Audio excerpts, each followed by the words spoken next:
Hello guys, welcome to RBG learning. RBG learning में आपका स्वागत है। दोस्तों, जिन लोगों को दिल्ली पुलिस में आना एक उनका सपना है, उन लोगों के लिए बहुत ही अच्छी खुशखबरी है, क्योंकि दिल्ली पुलिस जो है बैक टू बैक जो वैकेंसीज आपको अवेलेबल मतलब दे रही है। हेड कांस्टेबल्स की अभी मिनिस्ट्रियल्स की आई थी, अब इसके बाद आपको पास आई है एटीओ और असिस्टेंट वायरलेस ऑपरेटर या टेली प्रिंटर ऑपरेटर की ये जॉब है। यहाँ पे जो है कंपटीशन बहुत कम रहने वाला है। जिन लोगों का ड्रीम है, जो लोग अपने आप को चाहते हैं कि वो दिल्ली पुलिस ज्वाइन करें, तो उनका ड्रीम यहाँ पे सक्सेस होने वाला है, यानी पूरा होने वाला है। दोस्तों, आप लोगों ने सिर्फ मेहनत करनी है, थोड़ी सी मेहनत है और आप यहाँ पे सिलेक्टेड हो जाएंगे। गाइस, ध्यान देने वाली बात क्या है कि यहाँ पे जो कंपटीशन कम क्यों रहेगा, आइए बताता हूँ इसके बारे में। और कितनी इसकी सैलरी होगी, कितना इसका आपका क्वालिफिकेशन होगी, इन चीजों के बारे में मैं आपको वन बाय वन बताऊंगा। यहाँ पे कंपटीशन कम रहने वाले, अगेन मैं ये चीज दोहरा रहा हूँ। जिन लोगों का सपना है दिल्ली पुलिस में आने का, उन लोगों के लिए बहुत बड़ी खुशखबरी है। तो वो इन अपॉर्चुनिटीज को गवाए ना, बिना अपॉर्चुनिटी गवाए हुए आप ये जॉब ले सकते हैं। तो दोस्तों, शुरू करते हैं वन बाय वन। आपकी रिक्वायरमेंट क्या है, आइए देखते हैं। गाइस, अब हम जानेंगे कि कब से इसके फॉर्म ओपन होने वाले हैं और कब हम इसकी जो लास्ट डेट है कब की है। तो गाइस, मैं आपको बता देता हूं कि जो ओपनिंग डेट है वो आज की, यानी 8 जुलाई से इनके फॉर्म जो है सबमिट होने शुरू हो गए हैं, हो चुके हैं। लास्ट डेट है 29 जुलाई, यानी 8 जुलाई से लेकर 29 जुलाई तक ये अवेलेबल है। यहाँ तक बात वैकेंसीज की है, तो वैकेंसीज जो आपकी है टोटल है 649, यानी 649 वैकेंसीज है टोटल आपके पास, जिनमें से ओपन वैकेंसीज भी है और डिपार्टमेंटल भी है। तो ओपन वैकेंसीज की बात करें, जो ओपन वैकेंसीज है वो है 392। अगर ये है मेल के लिए, फीमेल की बात करें तो फीमेल के लिए है 193, यानी बहुत ही अच्छी अपॉर्चुनिटी है। जो लोग यहाँ पे अपने आप को दिल्ली पुलिस में आना चाहते हैं, जिनका ड्रीम है, उनके लिए बहुत अच्छी जॉब है। जॉब का क्राइटेरिया क्या रहने वाला है, क्राइटेरिया केवल जितने भी हमारे यहाँ कम्युनिकेशन से रिलेटेड ऑफिसेस हैं, उन्हीं में आप जो जॉब रहने वाली है। दोस्तों, देखते हैं कि यहाँ पर जो डिपार्टमेंटल कैंडिडेट्स हैं, मेल के लिए कितनी वैकेंसीज हैं। डिपार्टमेंटल की अगर मेल की बात करें तो डिपार्टमेंटल मेल की जो वैकेंसीज है वो है 43, और जो फीमेल की रहने वाली है वो है आपके पास दोस्तों 21। यानी जो मेन अपॉर्चुनिटीज है वो ओपन, जितनी भी ओपन वैकेंसीज है उनके लिए है। जो कैंडिडेट्स हैं जिन डिपार्टमेंटल नहीं है, उनके लिए बहुत अच्छी अपॉर्चुनिटी है। 392 मेल के लिए है, 193 फीमेल के लिए। तो दोस्तों, अभी से जुट जाए, क्योंकि बहुत ही अच्छी अपॉर्चुनिटी है। इसमें जो क्वालिफिकेशन है वो भी मैं आपको बता रहा हूँ। गाइस, जो क्वालिफिकेशन रहने वाली है वो है 10+2, यानी कि 12th पास कैंडिडेट होने चाहिए। यहाँ पे मैंने बताया था आपको कि कंपटीशन बहुत कम रहने वाला है। ऐसा क्यों? ऐसा इसलिए है क्योंकि जो ये असिस्टेंट वायरलेस ऑपरेटर है या टेलीप्रिंटर ऑपरेटर है, इनके लिए जो रिक्वायरमेंट होती है 10+2 की, यानी क्वालिफिकेशन की जो रिक्वायरमेंट है वो है PCM, यानी आपको साइंस का स्टूडेंट होना चाहिए। यानी जो कॉमर्स का है या आर्ट का है वो स्टूडेंट यहाँ पर नहीं चलेगा। यहाँ पे केवल रिक्वायरमेंट है साइंस के स्टूडेंट की। तो 10+2 होना चाहिए विद PCM, यानी साइंस और मैथ्स, यहाँ पे जो आपकी क्वालिफिकेशन है। दोस्तों, बात करें आपकी सैलरी की, सैलरी बहुत ही अच्छा पैकेज मिलने वाला है। सैलरी का जो है बेसिक आपकी स्टार्ट होगी 25,500 से, और जो आपकी लास्ट होगी वो होगी 81,100 रुपए। यानी बेसिक अगर सैलरी आपकी 25,500 से शुरू होती है, यहाँ पे HR DA मिला करके जो आपका ट्रांसपोर्ट अलाउंस है उनको मिला करके इन हैंड सैलरी आपको 45 प्लस मिलने वाली है। दोस्तों, बहुत अच्छी अपॉर्चुनिटी है 10+2 कैंडिडेट्स के लिए। गाइस, बात करते हैं एज की, यानी एज क्या रहने वाली है इसमें। एज जो है, जो ओपन कैंडिडेट्स हैं उनके लिए यहाँ पर 18 से 27 रहने वाली, यानी जो जनरल कैटेगरी का बंदा वो भी 27 ईयर्स तक दे सकता है। तो बहुत ही अच्छी अपॉर्चुनिटी है। गाइस, अभी तक हमने सारी चीजें जान ली है, अब हम जानेंगे कि सिलेक्शन प्रोसेस क्या रहने वाला है। तो सिलेक्शन प्रोसेस जो हमारा होगा वो रिटन टेस्ट बेस्ड होगा, यानी पहला आपका जो सबसे पहले आपको फेस करना है वो आपको रिटन टेस्ट फेस करना है। रिटन टेस्ट 100 मार्क्स का होगा। दोस्तों, जो हिंदी मीडियम के हैं या जिन लोगों को नेगेटिव मार्किंग से डर लगता है, उन लोगों के लिए बहुत ही अच्छी खुशखबरी है। बहुत ही अच्छा एग्जाम ये रहने वाला उन लोगों के लिए। यहाँ पे आप जो भी अक्कड़ बक्कड़ बम्बे वो करना चाहते हैं वो कर सकते हैं, यानी यहाँ पे नेगेटिव मार्किंग नहीं है। और टाइमिंग आपकी 1.5 घंटा है, यानी 1.5 घंटे के अंदर आपको 100 क्वेश्चंस करने हैं जो कि 100 मार्क्स के हैं।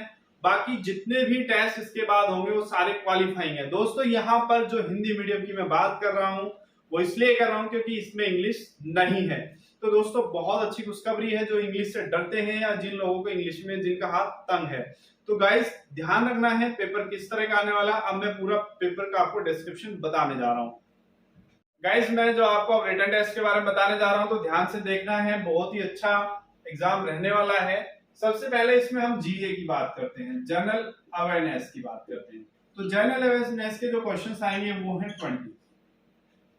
इसके बाद जो साइंस के स्टूडेंट हैं उनके लिए बहुत अच्छी खुशखबरी है, क्योंकि जो जनरल साइंस के जो क्वेश्चन आएंगे जनरल साइंस के वो है 25। अब इसके बाद जो बात करते हैं मैथ्स की, मैथ्स की भी 25 क्वेश्चन है। बात करें रीजनिंग की, रीजनिंग के यहाँ पे 20 क्वेश्चन है।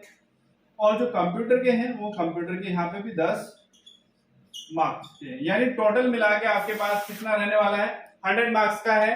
यानी कंप्यूटर के भी यहाँ दिए हुए हैं, तो यानी एक तीर से दो निशाने हो जाएंगे। यानी कंप्यूटर की तैयारी आप ऑलरेडी मिनिस्टर के लिए कर रहे हैं तो वो आपका जो है टेलीप्रिंटर ऑपरेटर या असिस्टेंट वायरलेस ऑपरेटर के लिए भी ऑलरेडी हो जाएगी। तो ध्यान रखना है यहाँ पे इंग्लिश नहीं है।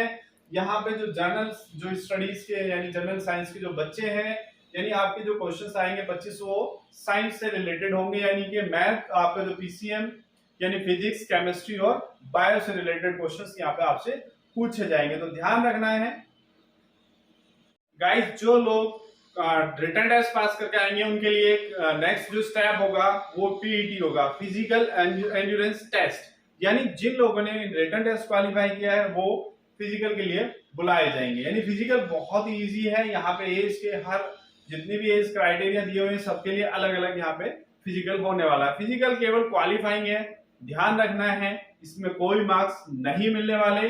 आपका सारा फोकस आपके रिटन टेस्ट पे होना चाहिए। आइए देखते हैं क्या क्या होगा।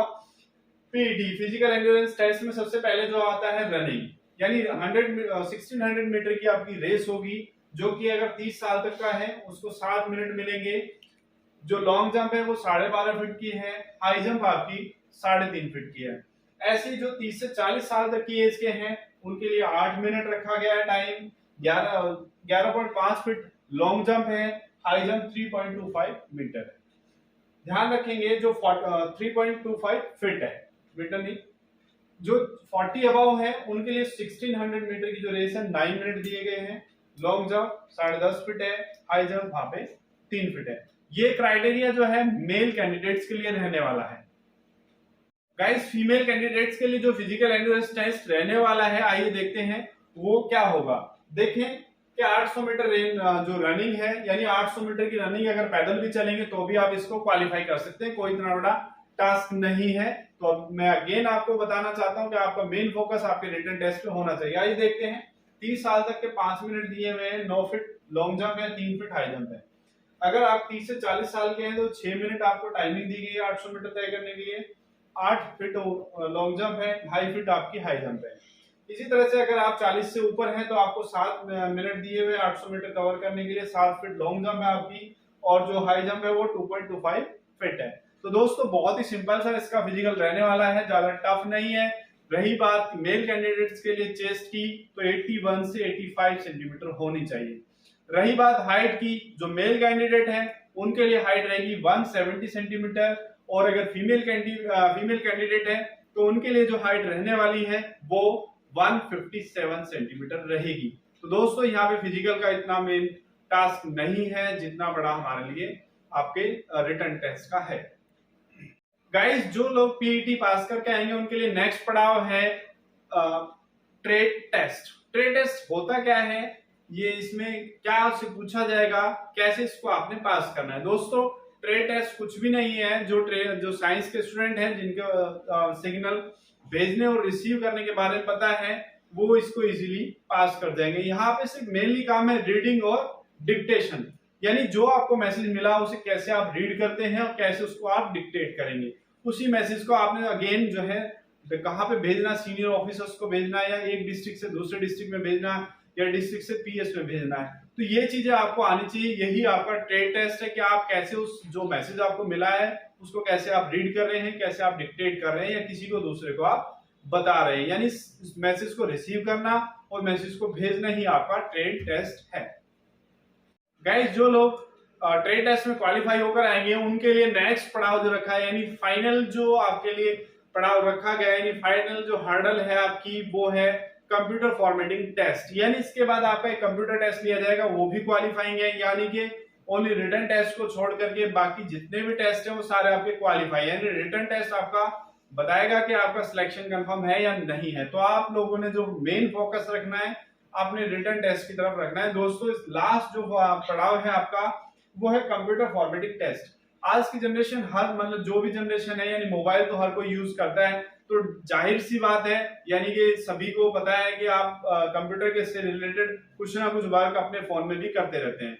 तो दोस्तों, कंप्यूटर का जो ये काम वर्क है ये पास करना कोई ज्यादा टफ काम नहीं है या टिपिकल नहीं है आप लोगों के लिए, क्योंकि जो करंट जनरेशन है वो मोबाइल में सारे काम कर लेते हैं। तो दोस्तों, आपको इसी तरह से क्या करना है कि कंप्यूटर फॉर्मेटिंग टेस्ट है आपका जो कंप्यूटर से रिलेटेड है, यानी माइक्रोसॉफ्ट में जो भी आपका आता है वो सारे वर्क आपको आने चाहिए। यानी कि माइक्रोसॉफ्ट ऑफिस में क्या काम करेंगे, माइक्रोसॉफ्ट एक्सेल में, जो सॉफ्ट एक्सेल है उसमें क्या काम करेंगे, यानी इसी तरह से जो आपका पावर पॉइंट है वो सारे जो कंप्यूटर से रिलेटेड है, यानी एमएस वर्ड में जो भी आपको दिया गया है वो सारे आपको आने चाहिए।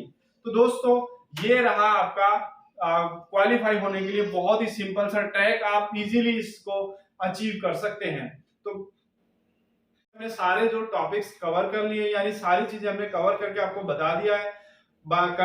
डिपेंड आपके पे करता है कि आप कितनी तैयारी करेंगे कितनी नहीं।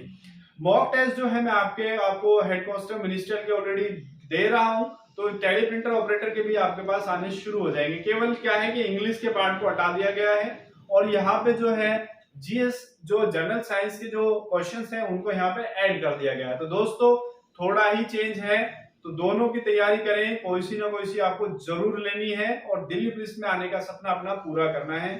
थैंक यू दोस्तों।